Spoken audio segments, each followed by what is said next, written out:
Hello, future medical professionals. Welcome to an exciting session on excretory products and their elimination. Today, we are diving deep into the disorders that can affect our body's vital filtration system. From common kidney stones to life-threatening kidney failure, we'll explore how these conditions arise and impact health. Get ready for a comprehensive journey through easy, medium, hard, and hardest levels, designed to equip you with all the knowledge you need for any ET. Ready to kick things off? Let's begin our exploration of excretory disorders at the easy level, understanding the basics of what can go wrong with our kidneys. Our kidneys are incredible filters, but sometimes they face challenges. First up is kidney failure or renal failure. This means your kidneys aren't filtering waste properly, leading to a buildup of harmful substances. It can be sudden, called acute, or develop slowly over time, which is chronic.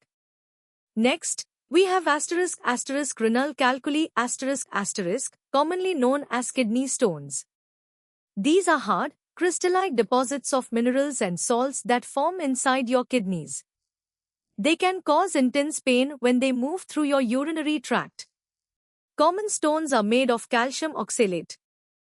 Moving on, glomerulonephritis is an inflammation of the tiny filtering units in your kidneys called glomeruli. When these filters are inflamed, they can't do their job efficiently, leading to issues like blood and protein appearing in your urine. Finally, uremia is a severe condition where waste products, especially urea, accumulate in the blood because the kidneys have failed. This can make you feel very sick, causing fatigue, nausea, and swelling. For severe kidney failure, treatments like dialysis, which artificially filters the blood, or even a kidney transplant, become necessary. Time to test your basic understanding. Here are 3 quick practice questions. 1. Which disorder involves the inflammation of tiny kidney filters? 2. What are hard deposits of minerals and salts in kidneys called? And 3. Name a common treatment for severe kidney failure. Think it through and see if you can recall the key terms we just discussed. Now that we've covered the basics, let's step up our game to the medium level. We'll delve deeper into the causes, symptoms, and initial treatments of these excretory disorders. At this level, we distinguish between acute and chronic renal failure ***. Acute failure is a sudden, often reversible, event triggered by things like severe dehydration or medication. Chronic failure, however, is a gradual, irreversible decline over years, often linked to conditions like diabetes or high blood pressure.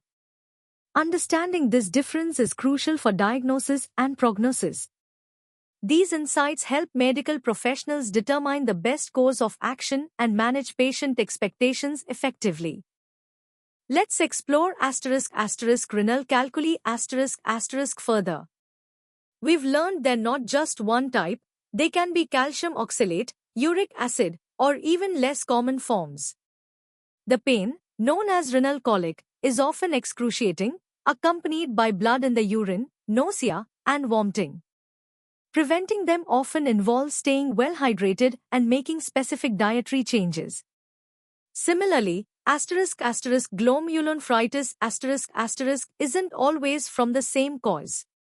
It can stem from infections, like after a strep throat, or from autoimmune diseases, where your body's immune system mistakenly attacks its own kidney tissues.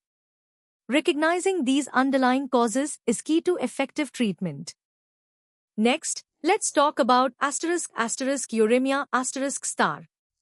This isn't just about urea, it signifies a buildup of many nitrogenous waste products in the blood, indicating severe kidney dysfunction. Symptoms can range from fatigue and loss of appetite to more serious neurological changes. When kidneys fail, dialysis becomes a life-saving intervention. We have 2 main types, hemodialysis ***, where blood is filtered by a machine outside the body, and peritoneal dialysis which uses the lining of your abdomen as a natural filter. Both aim to remove wastes and excess fluid, keeping patients alive. Alright, let's solidify your understanding with 5 practice questions for the medium level. 1. Differentiate between acute and chronic renal failure based on their onset and reversibility. 2. List 2 common types of renal calculi and their primary symptom. 3. Explain how glomerulonephritis affects kidney function. 4. What is uremia, and what are some of its common symptoms? And 5. Briefly describe the 2 main types of dialysis. Take your time and recall the details we just covered. Excellent work so far. Now, let's elevate our knowledge to the hard level, where we'll explore deeper into the pathophysiology, advanced treatments, and complex interconnections of excretory disorders. At the hard level, we delve into the pathophysiology of chronic kidney disease, CKD, ****. It's not just a simple failure, it's a progressive destruction of nephrons. Initially, the remaining healthy nephrons compensate by working harder, but this hyperfiltration eventually damages them too. This leads to a sustained drop in GFR, the glomerular filtration rate, which is a key measure of kidney function. The consequences are widespread: accumulation of toxins, electrolyte imbalances like high potassium, metabolic acidosis, anemia due to less erythropoietin, and even bone disease. Understanding this cascade is vital for comprehensive patient care. When it comes to advanced management of renal calculi simple hydration isn't always enough. For larger or stubborn stones, we have sophisticated techniques like extracorporeal shock wave lithotripsy or ESWL, which uses sound waves to break stones. If that's not enough, ureteroscopy involves a scope to directly remove or fragment stones, and for very large stones, percutaneous nephrolithotomy is a surgical option. Regarding glomerulonephritis we now differentiate specific types. For instance, acute post-streptococcal glomerulonephritis follows a strep infection, while IgA nephropathy also known as Buerger's disease, is characterized by specific antibody deposits in the kidney filters, often leading to recurrent blood in the urine. These distinctions are crucial for accurate diagnosis and targeted treatment. Let's connect these disorders to broader physiological principles. Kidney transplantation is the ultimate treatment for end-stage kidney disease. It involves surgically implanting a healthy donor kidney. The biggest hurdle? Preventing organ rejection. This requires lifelong immunosuppressive drugs, which suppress the recipient's immune system from attacking the new organ. Another critical connection is diabetic nephropathy a leading cause of kidney failure. Chronic high blood sugar damages the tiny blood vessels in the kidneys, progressively impairing their filtering ability. Early detection through microalbuminuria and strict control of blood sugar and pressure are paramount to prevent its progression. This highlights the systemic nature of many kidney disorders. Time for some rigorous thinking. Here are 7 practice questions for the hard level. 1. Explain the compensatory mechanism in the early stages of CKD and its long-term consequences. 2. Describe 2 advanced treatment options for large renal calculi, other than basic medical management. 3. Differentiate between acute post-streptococcal glomerulonephritis and IgA nephropathy in terms of their cause or characteristic. 4. What are the primary challenges associated with kidney transplantation, and how are they addressed? 5. How does chronic hyperglycemia lead to diabetic nephropathy, and what is its earliest detectable sign? 6. Why do patients with CKD often suffer from anemia and bone disease? And 7. Define GFR and state its significance in diagnosing CKD. Good luck! Congratulations on making it this far. Prepare to dive into the hardest level, where we'll explore the intricate molecular mechanisms, cutting-edge technologies, genetic underpinnings, and the profound public health impact of excretory disorders. This is competitive depth. At this advanced stage, we understand that uremia is far more complex than just urea accumulation. It's a syndrome caused by hundreds of uremic toxins like indoxyl sulfate and advanced glycation end products. These molecules wreak havoc, impairing enzyme function, inducing oxidative stress, and driving systemic inflammation. This explains why CKD patients suffer from severe cardiovascular disease, neurological dysfunction, and a weakened immune system.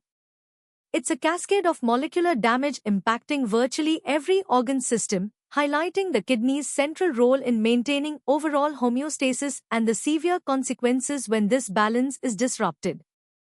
Let's explore the engineering marvels behind dialysis technologies ***. In hemodialysis blood flows through a dialyzer, an artificial kidney.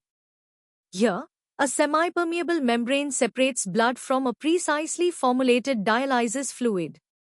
Waste products and excess water move from the blood into the dialysate through diffusion and ultrafiltration, driven by concentration and pressure gradients. Anticoagulants prevent blood clotting during this process. Peritoneal dialysis on the other hand, uses the patient's own peritoneal membrane as the filter. Dialysis fluid is instilled into the abdominal cavity, where waste products diffuse from the peritoneal capillaries into the fluid. While offering home-based flexibility, it carries the risk of peritonitis. Both methods critically rely on principles of membrane transport and fluid dynamics to mimic kidney function. Now, let's uncover the genetic basis of kidney diseases ****. Take **** polycystic kidney disease, PKD, ****. This inherited disorder causes numerous fluid-filled cysts to form in the kidneys, leading to their enlargement and eventual failure. Autosomal dominant PKD, or ADPT, is the most common form, typically appearing in adulthood, caused by mutations in the PKD1 or PKD2 genes. A rarer, more severe form is autosomal recessive PKD, affecting infants. Another genetic condition is Alport syndrome which involves mutations in genes encoding type 4 collagen. This protein is vital for the glomerular basement membrane, inner ear, and eyes, leading to progressive kidney disease, hearing loss, and eye abnormalities. Understanding these genetic origins is crucial for accurate diagnosis, genetic counseling, and developing targeted therapies. Finally, let's consider the broader picture. Diagnostic markers and staging of CKD are essential. GFR, estimated from serum creatinine and cystatin C, remains the gold standard. But early kidney damage is also sensitively detected by albuminuria the presence of albumin in urine. CKD is staged based on both GFR levels and albuminuria categories, guiding management. The future holds promise with emerging therapies like stem cell therapy for tissue regeneration and bioartificial kidneys which combine living renal cells with synthetic filters, aiming to provide more physiological replacement. From a public health perspective CKD is a growing global burden. Early screening, aggressive management of risk factors like diabetes and hypertension, and public awareness campaigns are vital to prevent progression and mitigate the massive socio-economic impact of this chronic, debilitating disease. All right, let's challenge your expertise with the first 5 questions from our hardest level. 1. Beyond urea, name 2 classes of uremic toxins and explain their general impact on the body. 2. Compare and contrast hemodialysis and peritoneal dialysis, highlighting one advantage and one disadvantage of each. 3. Describe the genetic basis and key manifestations of autosomal dominant polycystic kidney disease. 4. Why is albuminuria considered an early and sensitive marker for kidney damage, and how does it relate to CKD staging? And 5. Explain the concept of a bioartificial kidney and its potential benefits over conventional treatments. Take your time to formulate comprehensive answers. Let's continue with the remaining 5 questions to truly test your mastery.